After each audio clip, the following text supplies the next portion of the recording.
그래서 주가는 물론 그 경기에 선행합니다만은 주가에도 선행할 수 있는 지표, 우리가 선행지수 순환변동치, 우리 금융시장, 주식시장 투자하신 분들은 오이 선행지수를 좀 보시는 게 좋을 것 같습니다.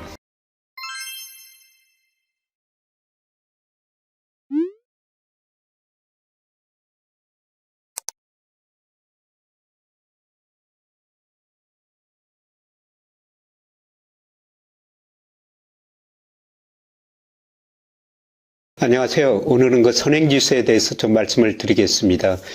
제가 경기를 전망하거나 주가를 전망할 때 꼭 참고하는 선행지수가 OECD 선행지수나 우리 통계청의 선행지수 순환변동치입니다. 그래서 이것들이 어떤 식으로 구성되어 있고 그 다음에 시차관계 한번 분석해 보겠습니다. 우선 대표적으로 OECD에서 각국의 선행지수 발표하는데요. 여기에 우리나라 선행지수도 발표하죠. 통계청에서도 선행지수를 발표합니다. 그런데 우선 구성요소를 보면 좀 차이가 있습니다. OECD는 6개 지표로 선행지수를 구성하는데요. 이 6개 지수 보면은 한국에서 발표하는 제조업 업황지수 코스피, 그 다음에 통계청에서 제조업 재고 물량지수, 제조업 재고 순환지표 이런 걸 발표하죠. 그 다음에 장단기 금리차, 한국에서 발표하는 순교역조건, 이렇게 6개 지표로 구성되어 있습니다. 통계청은 7개인데요. 재고 순환지표, 경제심리지수, 기계류 내수출하지수, 건설 수주액, 수출입 물가비율, 코스피, 장단기 금리차. 여기서 일부는 서로 들어있지만은 통계청에서 기계류 내수, 건설 수주액 이런 것들을 OECD 선행지수에 들어가 있지 않습니다. 그런데 이 발표 시기를 보면 OECD가 좀 빨라요. OECD는 매월 둘째 주 보통 수요일 날 발표합니다. 그래서 좀 더 빨리 볼 수가 있고요.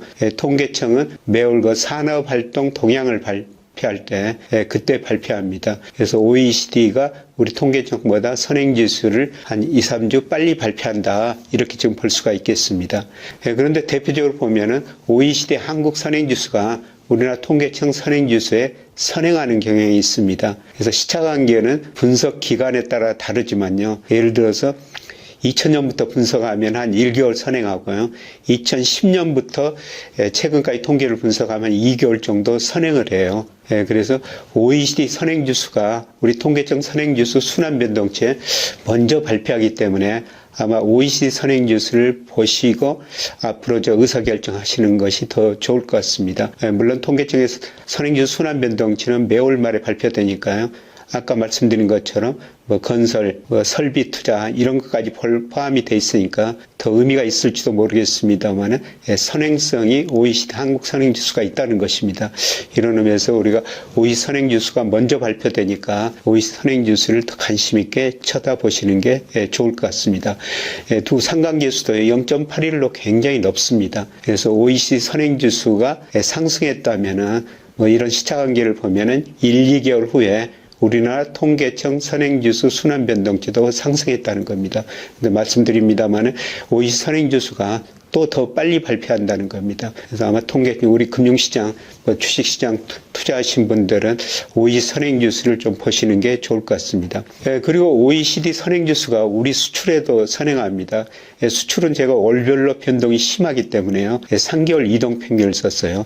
그런데 2010년 이후로 통계 분석하면요. 물론 이 선행지수 상관관계 이런 거는 기간에 따라서 늘 달라집니다. 그래서 분석할 때 꼭 제가 분석 기간을 여러분한테 말씀드리는데요. 2010년부터 분석해 보니까 OECD 한국 선행지수가 우리 수출에 3개월 선행하고 있습니다. 그래서 최근에 OECD 한국 선행지수가 2월에 저점을 치고요. 10월까지 계속 올라오고 있습니다.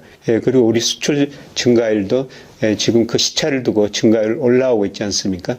그래서 우리 수출 증가율이 10월부터 전년 동월 대비 5% 플러스로 돌아섰습니다만은 여기는 3개월 이동 평균이라 아직도 마이너스로 돼 있습니다만은 12월도 플러스로 아마 전환될 것 같습니다. OECD 선행지수 상승한 것 보니까요. 그래서 OECD 선행주를 통해 가지고 우리 주가하고 상관관계 높은 수출도 전망해 볼 수가 있다. 그래서 OECD 선행지수 상승하니까 앞으로 수출도 증가할 수 있다. 이게 3개월 정도 선행하니까요. 10월까지 오이시 선행지수가 상승했습니다. 그러면은 최소한 이걸 보면서 3개월 선행성을 고려하면은 내년 1월까지도 우리 수출이 증가할 수 있다. 이렇게 좀 볼 수가 있는 것입니다. 그 다음에 우리 코스피하고 상관관계수를 분석해 보니까요. 역시 오이시 선행지수와 코스피에 3개월 정도 선행하고 있습니다. 물론 2010년 통계인데요. 그런데 상관계수는 0.42로 앞서 오이시 선행지수, 우리 통계청 선행지수 선행한다, 수출에도 선행한다. 이런 말씀을 드렸습니다만은 상관계수는 좀 낮습니다만은 역시 선행한다는 겁니다. 그런데 최근에 오이시 선행지수 2월을 저점으로 계속 상승하고 있죠. 사실 2021년 5월에 오이시 선행지수가 정점을 쳤었죠. 이때 우리 코스피 3,300 넘었을 때였습니다. 4,000 이야기도 나왔습니다만은 오이시 선행지수 하락하면서 경기 나빠지면서 주가도 작년 9월에 2,135까지 떨어졌지 않습니까? 근데 최근에 오이시 선행지수는 2월을 저점으로 10월까지 계속 오르고 있는데 우리 주가는 조정을 보이고 있습니다. 둘 중에 하나가 과거하고 다른 모양을 보일 텐데요. 그런데 제가 계속 말씀드립니다만 우리 주가가 명목 GDP, 유동성, 그 다음에 일평균 수출에 비해서 저평가됐다. 그래서 선행주가 상승하면서 우리 주가도 상승할 수 있다. 이런 말씀을 계속 드린 겁니다. 그런데 통계청 OECD 선행지수를 보면요. 이 재고 물량, 그 다음에 기계류 내수출하 지수, 건설 수재, 이런 것들이 좀 통계청 산업활동 발표할 때 좀 늦게 발표하거든요. 그래서 아마 OECD는 이런 지표를 좀 미리서 예상하고 선행지수를 작성한 것 같습니다. 통계청은 이런 것들이 나오고 난 다음에 선행지수를 작성해서 발표하는데요. 그래서 선행지수가 좀 늦게 발표될 수밖에 없습니다. 그래서 이런 의미에서 제가 저 나름대로 선행지수를 한번 순환변동치를 만들어 봤습니다. 이거는 발표 시점이 비교적 빠른 코스피, 올말 되면 알 수가 있죠. 장단금리차도 올말 되면 알 수가 있습니다. 그 다음에 한국은행에서 뉴스 심리지수라고 실험적 통계로 작성하고 있는데요. 이거는 일별로 발표가 돼요.